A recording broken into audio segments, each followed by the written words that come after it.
হলো আমরা। এখান থেকে চাঁদপুর বেশি দূর না, চাঁদপুরে গেলে দেখবেন ল্যাংটা বাবার আস্তানা আছে, ওখানে বাবা সারা জীবন ল্যাংটা থাকতেন, বাবা কিছু গোপন রাখেন নাই, সব মানুষদেরকে দেখাই দিয়েছিলেন। ওই ল্যাংটা বাবার ভক্ত যারা আছে তাদেরকে জিজ্ঞাসা করবেন পৃথিবীতে খাঁটি কারা, তারা বলে আমরা। আপনি আমাকে জিজ্ঞাসা করবেন পৃথিবীতে খাঁটি কারা, আমি বলবো আমরা। আপনি জামাত ইসলামের ভাইদেরকে জিজ্ঞাসা করবেন পৃথিবীতে খাঁটি কারা, তারা বলবে তারা। আপনি সুন্নি ভাইদেরকে জিজ্ঞাসা করবেন পৃথিবীতে খাঁটি কারা, তারা বলবে আমরা। আপনি লামাজামি ভাইদেরকে জিজ্ঞাসা করবেন পৃথিবীতে খাঁটি কারা, তারা বলে আমরা। এই যে মুসলমানদের ভিতর অনেক দল হয়ে গিয়েছে, মুসলমানদের ভিতর অনেক উপদল হয়ে গিয়েছে।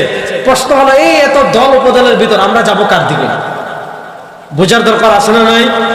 নবী করিম সাল্লাল্লাহু আলাইহি ওয়াসাল্লাম বলেছেন, ইন্নাহু মান ইয়াইশু মিনকুম বাদি, আমার পরে তোমরা যারা দুনিয়াতে আসবে, ফাসায়ারা ইখতিলাফান কাসীরা, তোমরা মানুষের ভিতর অনেক দ্বন্দ্ব দেখবে, তোমরা মানুষের ভিতর অনেক মতভেদ দেখবে, মানুষের ভিতর অনেক দল দেখবে। কত দল হবে?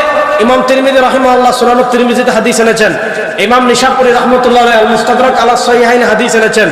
নবী করিম সাল্লাল্লাহু আলাইহি ওয়াসাল্লাম বলেছেন, তাফাররাকাত বানু ইসরাঈল আলা 72 মিল্লা ওয়া সাতাফতারিকু উম্মতি আলা 73 মিল্লা কুল্লুহুম ফিন নার ইল্লা মিল্লাতান ওয়াহিদা। ক্বালু মান হিয়া ইয়া রাসূলুল্লাহ? ক্বালা মা আনা আলাইহি ওয়া আসহাবি।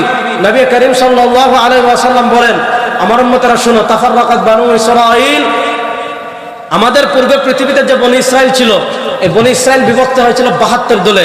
আর নবী করিম সাল্লাল্লাহু আলাইহি ওয়াসাল্লাম বলেন, ওয়া সাতাফতারিকু উম্মতি আলা 73 মিল্লা, এই উম্মাহ বিভক্ত হবে 73 দলে। কুল্লুহুম ফিন নার ইল্লা মিল্লাতান ওয়াহিদা, সব দল জাহান্নামী, জান্নাতি দল মাত্র একটা। সাহাবা একরাম জিজ্ঞাসা করলেন, মান হিয়া ইয়া রাসূলুল্লাহ? ওই যে একদল জান্নাতে যাবে তারা কারা? আল্লাহর নবী সাল্লাল্লাহু আলাইহি ওয়াসাল্লাম